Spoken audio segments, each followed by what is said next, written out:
Assalamualaikum warahmatullahi wabarakatuh. Kami dari kelompok 3 akan mempresentasikan tentang hasil diskusi kami mengenai efek star. Next.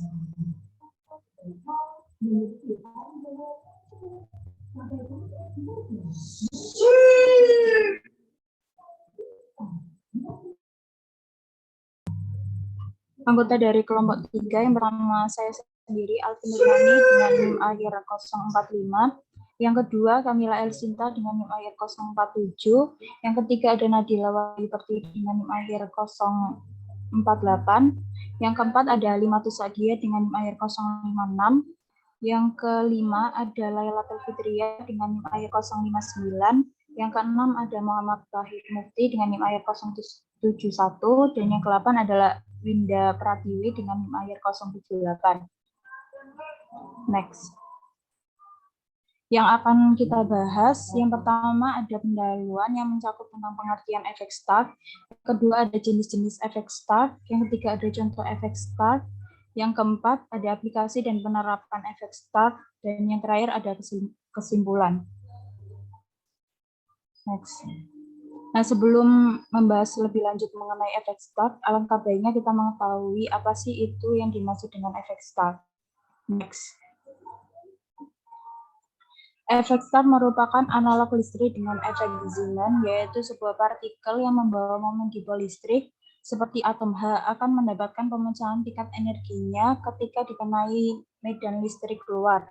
Hamiltonian dari atom H dengan demikian memiliki istilah tambahan yaitu H start yang mengganggu kolom Hamiltonian.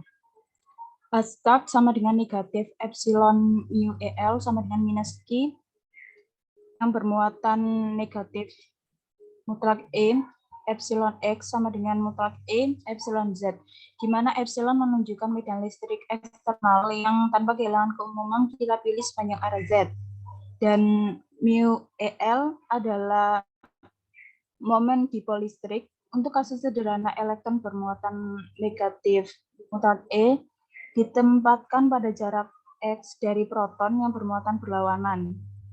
Berhenti di titik asal, momen dipol listrik berkurang menjadi mu EL sama dengan negatif mutlak EX. Next. Untuk menghitung koreksi energi orde pertama dan kedua, kita perlu mempertimbangkan nilai harapan atau produk skalar dari suku start dalam keadaan kolom dalam bentuk ket NL-ML, namun ini lebih rumit daripada situasi yang kita pelajari sebelumnya. Untuk membuat masalah lebih tepat, mari kita menghitung produk skalar berikut, di mana kita tahu bahwa LZ dan Z merupakan komutasi. Yang dapat diluluskan pada NL-ML, komutasi LZ, Z di mana hasil komutasi sama dengan 0, ket N aksen, L aksen, ML aksen sama dengan ML dikurangi ML aksen, pada NL-ML, Z, ket N aksen, L aksen, ML aksen sama dengan 0. Karena komutator dari LZ dan Z adalah 0, kita dapat menyimpulkan bahwa keadaan ket NL-ML dan Z ket N aksen, L aksen, ML aksen harus ortogonal untuk ML tidak sama dengan ML aksen. Dan karena kita hanya terlalu pada elemen matriks, bukan 0, maka kita pilih ML sama dengan ML aksen.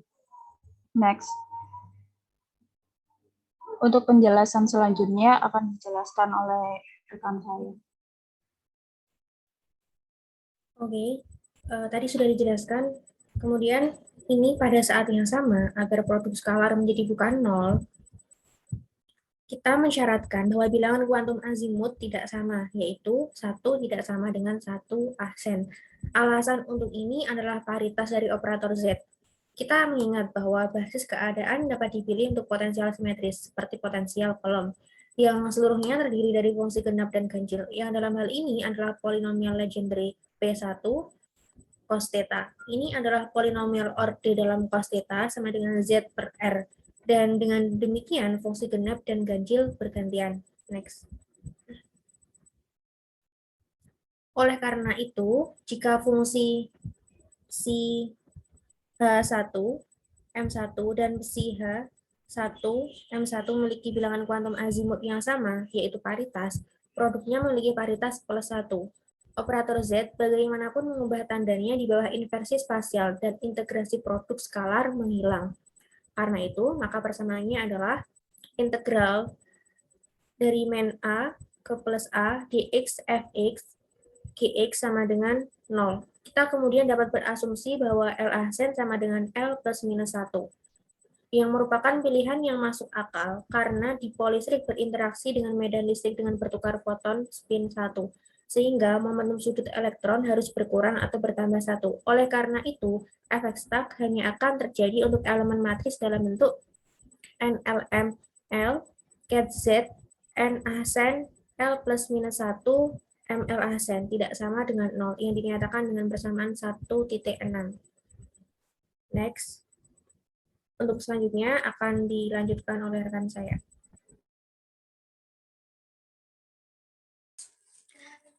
Setelah itu, mari kita perhatikan koreksi energi untuk keadaan dasar atom hidrogen. Koreksi orde pertama adalah sebagai berikut.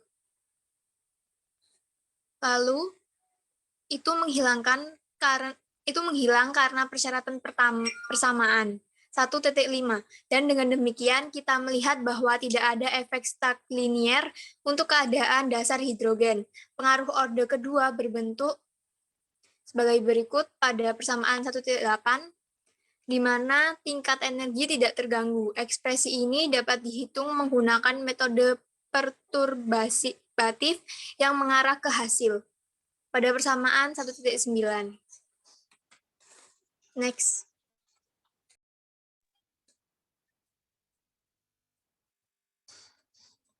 Keadaan tereksitasi pertama berbeda dengan keadaan dasar, adalah degenerasi 4 kali lipat, yaitu ada 4 keadaan, 2,00, 2,11, 2,1,0, dan 2,1,-1, yang termasuk dalam bilangan kuantum utama N sama dengan 2. Dalam hal ini, kita harus mempertimbangkan teori gangguan degenerasi yang mengarah pada perhitungan nilai eigen dari matriks non-diagonal. Karena persyaratan persamaan 1.3, kita hanya mempertimbangkan unsur-unsur dengan bilangan kuantum magnetik yang sama, yang hanya berlaku untuk keadaan 2,0,0 dan 2,1,0. Ini meninggalkan kita matriks 2 kali 2 untuk didiagonalisasi. Persyaratan kedua, persamaan 1.5, membebaskan kita dari elemen diagonal matriks. Elemen of diagonal bukan 0, yang tersisa adalah 2,1,0 Z 2,00 sama dengan 2,00 Z 2,10 pada persamaan 1.10. Next. Nilai eigen bukan 0, dengan demikian dapat dengan mudah dihitung, dan kami menyimpulkan bahwa keadaan tereksitasi memiliki koreksi efek stuck linier. Dengan hasilnya, pada persamaan 1.11, pemisahan lebih lanjut dari tingkat energi hidrogen tereksitasi dapat dilihat pada gambar 1.1. Gambar tersebut merupakan efek tegas dalam hidrogen. Tingkat energi tereksitasi yang merosot sampai saat itu terpecah jika medan listrik luar diterapkan. Selanjutnya akan dijelaskan oleh teman saya.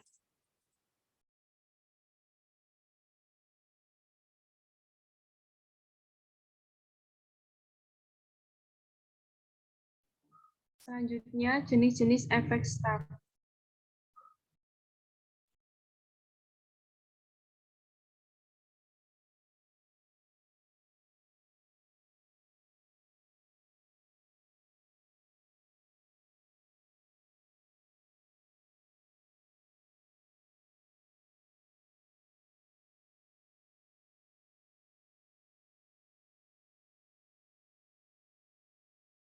Yang pertama, efek stuck linear.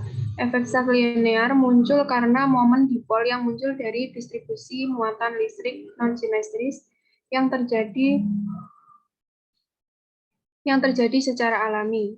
Efek stuck linear ini terjadi jika keadaan terdegenerasi, yaitu keadaan dengan bilangan kuantum utama N sama dan bilangan kuantum momentum sudut orbit 1 berbeda terangkat oleh medan magnetik luar.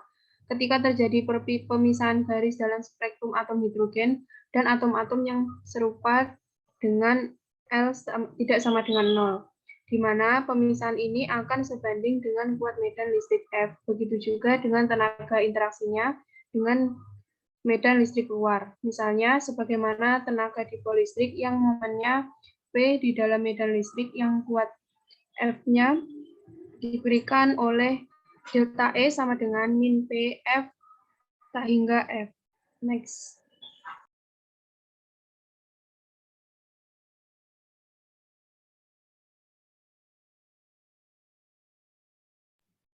Jenis efek Stark yang kedua yaitu efek Stark kuadrat. Efek Stark kuadrat muncul karena momen dipol yang diinduksi oleh medan eksternal. Jika degenerasi belum terangkat oleh medan magnetik internal, pergeseran dan pemisahan garis spektrum dalam atom-atom lain sebanding dengan F kuadrat.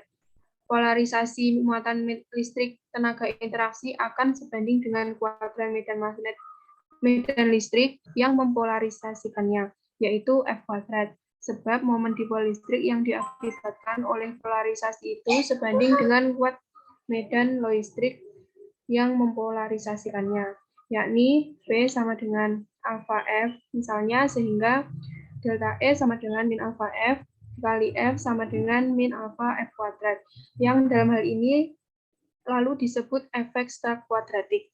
Efek Stark kuadratik dapat dimengerti secara kualitatif dalam suatu model induktif. Medan listrik yang diberikan menginduksi momen dipol listrik P sama dengan alfa kali F dalam atom. Dengan A dengan alfa sama adalah polarisabilitas atomik. Medan listrik bekerja pada momen dipol terinduksi. Energi interaksi diberikan oleh VL sama dengan setengah P kali F sama dengan setengah alfa kali F kuadrat. Dengan demikian, kesebandingan antara pergeseran garis spektrum dan kuadrat kuat medan listrik dapat dijelaskan secara kualitatif. Next.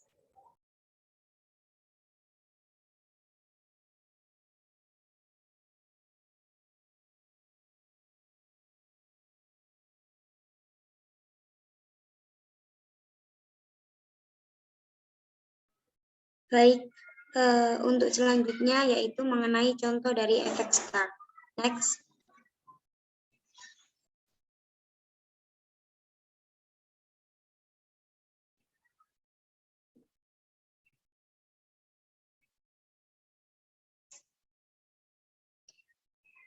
Untuk keadaan N sama dengan 2, fungsi gelombang untuk N sama dengan 2 ini merupakan degenerasi sebanyak 4 buah, yaitu 4 lipat. Dan di dalam notasi ket N per M ket, keempat fungsi gelombang tersebut yaitu 200 ket, yang kedua 211 ket, yang ketiga 210 ket, dan 21 strip 1 ket. Dan untuk menghitung perubahan energi, kita harus menyelesaikan persamaan determinan sebagai berikut, seperti yang ada pada layar PowerPoint, di mana dalam perubahan energi ini yaitu sama dengan 0. Next.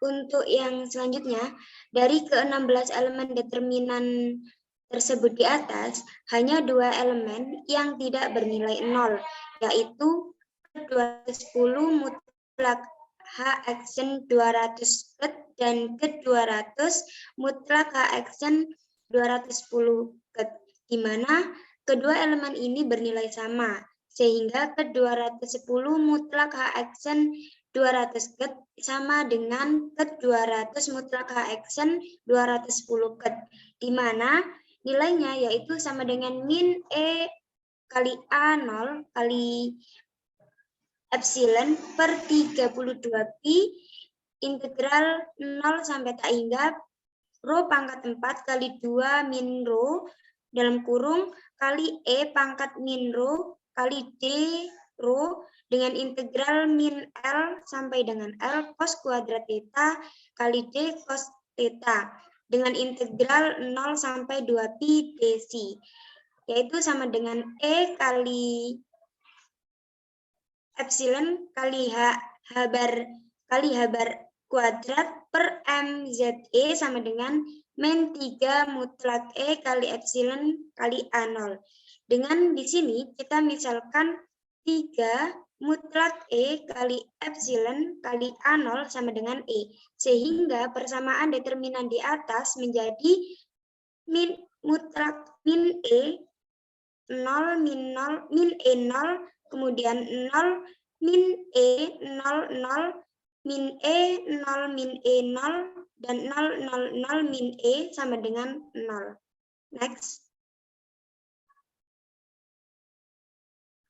Selanjutnya akan dijelaskan oleh teman saya.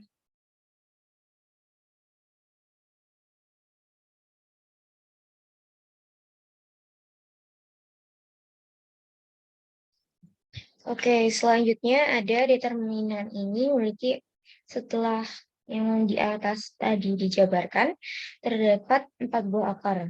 Nah, dari E aksen sama dengan 0,0 plus E, dan min E, di mana E tersebut yaitu 3 kat E epsilon A0.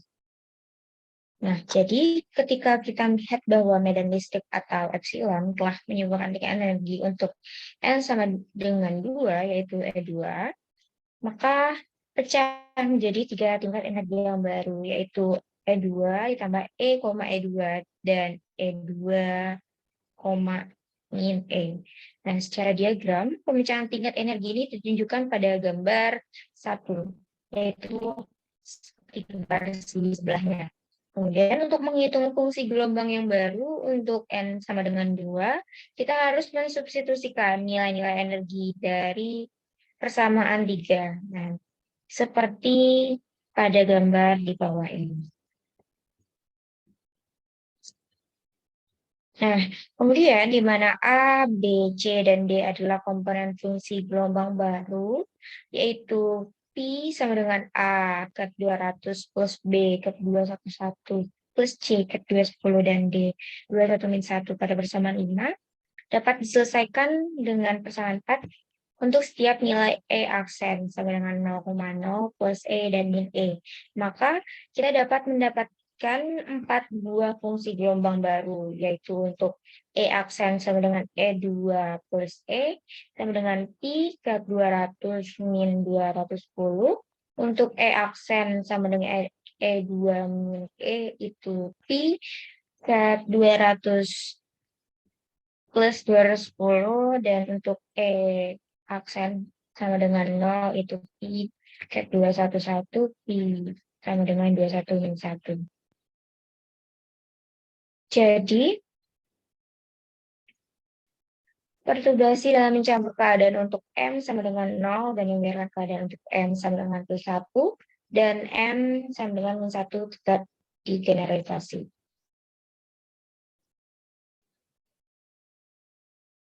Kemudian ada aplikasi dan penerapan efek Stark. Nah, dalam model atom Bohr, sebuah elektron memiliki energi yang sama baik dalam keadaan 2s atau salah satu dari keadaan 2p. Namun, di dalam medan listrik akan ada orbital hybrid atau posisi kuantum dari keadaan 2s dan 2p. Nah, orbital hybrid dengan elektron yang cenderung ke kiri akan memperoleh energi lebih rendah. Sedangkan orbital hybrid yang lain dengan elektron cenderung ke kanan akan memperoleh energi yang lebih tinggi. Nah, oleh karena itu, tingkat energi yang sebelumnya merosot akan terpecah menjadi tingkat energi yang sedikit lebih rendah dan sedikit lebih tinggi. Nah, efek Stark terbatas kuantum banyak ini digunakan untuk modulator optik yang berbasis semikonduktor, terutama untuk komunikasi serat optik. Selanjutnya akan dijelaskan oleh rekan saya. Selanjutnya, yakni kesimpulan dari semua penjelasan yang telah dijelaskan. Next. Efek Stark adalah analogi listrik dengan efek Zeeman yaitu sebuah partikel yang membawa momen dipol listrik seperti atom hidrogen, akan mendapatkan pemecahan tingkat energinya ketika dikenai medan listrik luar. Hamiltonian dari atom H dengan demikian memiliki istilah tambahan, istilah start yang mengganggu. Efek start muncul karena interaksi antara momen listrik atom dan medan listrik eksternal. Efek ini dapat diamati dalam dua jenis sebagai efek start linear dan efek start kuadrat. Efek start linear muncul karena momen dipol yang muncul dari distribusi muatan listrik non-simetris yang terjadi secara alami. Efek start linear terjadi jika keadaan tergenerasi, yaitu keadaan dengan bilangan kuantum utama sama dan bilangan kuantum momentum sudut orbit berbeda terangkat oleh medan magnetik luar. Efek start kuadrat muncul karena momen dipol yang diinduksi oleh medan eksternal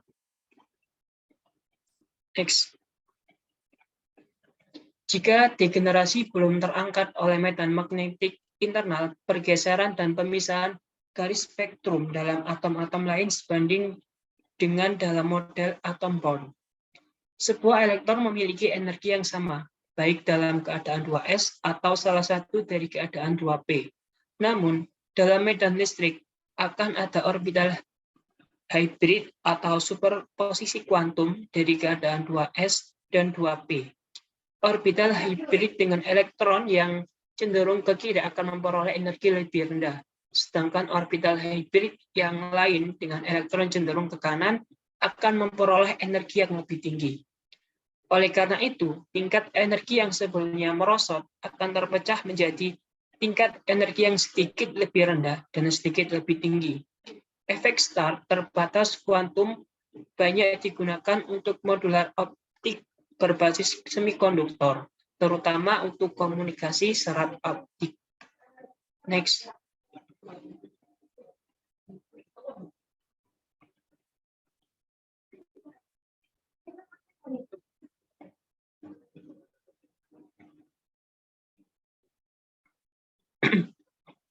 Itu tadi penjelasan dari kelompok kami, kurang lebihnya mohon maaf. Sekian dari kami, wassalamualaikum warahmatullahi wabarakatuh.